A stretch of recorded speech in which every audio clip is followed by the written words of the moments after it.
तर आता तुम्ही इंडियामध्ये बघा, मॅक्झिमम लेवलला जो खेळ मंत्री असतो त्याला खेळाचं काडी मात्र काय माहिती नसतं. किंवा तुम्ही डिफेन्स सेक्टरमध्ये बघा, डिफेन्स मिनिस्टरला काही बॉर्डर्स काही माहिती नसतं. त्यांचे जे काही सेक्रेटरी वगैरे असतात तर ते त्यांना माहिती करून देत असतात. तर आता ह्यामध्ये प्रॉब्लेम कुठे क्रिएट होतात. आता जर समजा डिफेन्स मिनिस्टर आहे, त्याचं जर जॉग्राफी वगैरे चांगली असेल, तर हे जे काय आता समजा बांगलादेशची बॉर्डर बघा किंवा अरुणाचल प्रदेशचं बघा तुम्ही किंवा काश्मीरचं बघा तुम्ही किंवा इथे गुजरातचं तर काही इतका इश्यूज नाही आहे, पण ह्या ज्या काही बॉर्डर्स आहेत आपले जे नॉर्दर्न साईडला किंवा नॉर्थ ईस्टला आहेत.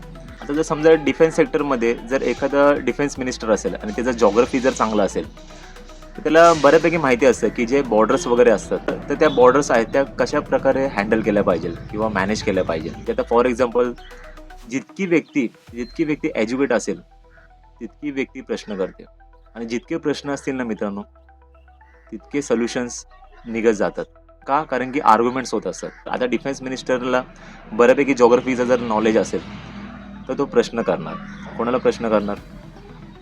डिफेन्स सेक्रेटरीला प्रश्न करणार की बाबा हे असे बॉर्डर्स वगैरेवरून जे काही टेररिस्ट असतात किंवा जे काय गोष्टी होत असतात किंवा जे काही इलिगली गोष्टी होतात किंवा मायग्रेशन वगैरे अशा ज्या गोष्टी होतात त्या का होतात किंवा काय, आणि हे जे काय गव्हर्नमेंट सेक्रेटरी असतात, ऑफिसर असतात, त्यांना त्यांच्या प्रश्नाचं उत्तर द्यावंच लागतं मिनिस्टरच्या.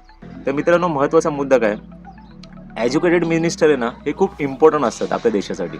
कारण की मिनिस्टर जर एज्युकेटेड असतील तर ते IPS, IAS किंवा IRS सारखे जे अधिकारी आहेत त्यांना प्रश्न विचारतील की या अशा गोष्टी का होतात. आणि जर मिनिस्टर एज्युकेटेड नसेल तर मित्रांनो, हे जे काय IPS, IAS किंवा IRS जे काय अधिकारी असतात ह्यामध्ये मॅक्झिमम जे काही करप्टेड अधिकारी असतात तर ते पूर्णपणे एखादा जो चांगला मिनिस्टर असेल त्याचं पण माइंड डायव्हर्ट करण्याची ताकद ठेवतात. तर हेच असतं मित्रांनो आपल्या इंडियन कॉन्स्टिट्यूशनमध्ये. आपण जर आपल्या देशाच्या कॉन्स्टिट्यूशनशी प्रामाणिक राहिलो तरच देशाचं भलं होईल. तुम्ही मध्यंतरी बघितच असाल की अजित पवारांनी जे स्टेटमेंट केलं होतं की PhD करून काय तुम्ही काय दिवे लावणार आहे. तर असा जो प्रश्न आहे ना, हा एक इलिटरेट म्हणजे अनएज्युकेटेड पर्सनच करू शकतो. तर आता हे जर अजित पवार शिकलेला असता तर कदाचित त्यांनी हा प्रश्न केला नसता.